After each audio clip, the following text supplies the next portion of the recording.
Salut à tous, aujourd'hui je vous parle d'un truc qui s'appelle le géocaching. Alors c'est un truc qui existe depuis super longtemps, c'est pas du tout nouveau, mais il se trouve que moi je connaissais pas, j'ai découvert il y a pas longtemps et j'ai essayé avec les enfants. Il se trouve que ça marche super bien, donc j'avais envie de vous le faire découvrir aussi.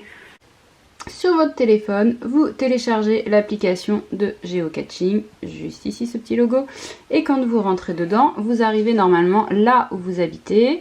Donc moi j'ai fait en sorte que ça arrive sur une carte qui ne correspond pas à l'endroit où j'habite, puisque je voulais pas vous donner mon adresse bien sûr, mais du coup un endroit assez fourni en cache, puisque c'est un endroit de ville. Et les caches, qu'est-ce que c'est? Et ben c'est quand vous voyez des petits points verts là comme ça. Vous voyez, petit point vert, hop, là il se trouve que c'est dans la ville de Rennes. Du coup, je clique sur un petit point vert au hasard et quand je rentre dedans, eh bien, je vais avoir des informations. Donc l'idée c'est d'être juste à côté, parce que le but de ça c'est de pouvoir y aller à pied. Le but c'est vraiment de solliciter les enfants dans une balade, dans une direction un petit peu type chasse au trésor. Quand on clique sur y aller, on va avoir son itinéraire qui n'a là aucun intérêt pour moi puisque je suis très loin de ça. On peut aussi avoir un petit indice. Alors fatigué, est-ce que ça veut dire que c'est sur un banc? Peut-être, je sais pas.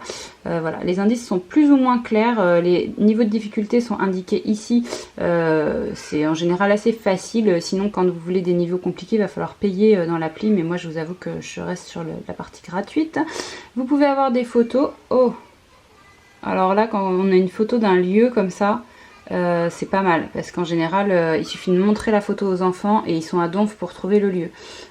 C'est encore plus parlant pour eux. Parfois il y a une description un peu compliquée, un peu laborieuse. Parfois il y a une description qui n'est pas compliquée. Ta ta ta ta ta ta ta ta ta. Bon là ça a l'air assez simple.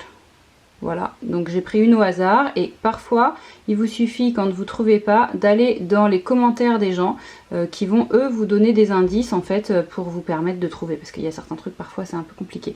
Donc le but c'est ça, c'est d'avoir un lieu pas très loin de chez soi, de mettre éventuellement le téléphone dans les mains d'un enfant qui va être l'enfant qui va nous diriger vers la zone, donc avec la petite flèche, il orientera, une petite orientation de savoir gauche, droite, tac, être le chef de groupe, ou alors tout simplement suivre son parent qui dira bah écoute c'est par là, et puis quand on est arrivé sur place, je te donne les indices.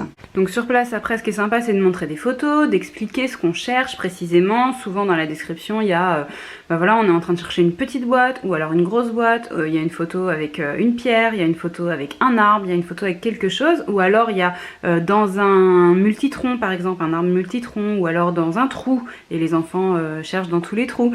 Ils sont assez forts je trouve, vous savez les enfants ils aiment farfouiller. Donc ils sont assez forts pour ça. Parfois on a juste besoin en fait de checker qu'ils s'éloignent pas trop de la zone de recherche, etc. Ou alors nous visuellement d'essayer de les aider un peu.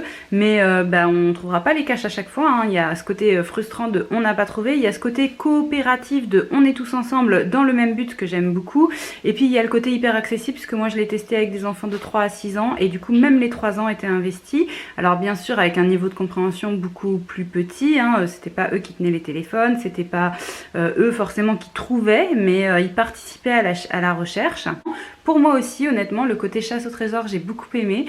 Donc on ne trouve rien de très fou, on trouve sur place une petite ou une grande boîte dans laquelle il y a un papier, on écrit son prénom, on referme la boîte, on la recache et du coup on part sans rien. Mais ce côté on a trouvé un truc, on a déniché quelque chose, et il est vraiment là. Donc du coup ça garde le principe de la chasse au trésor. Les enfants sont aucunement déçus de partir sans rien, ils ont juste hâte d'aller à la cache suivante.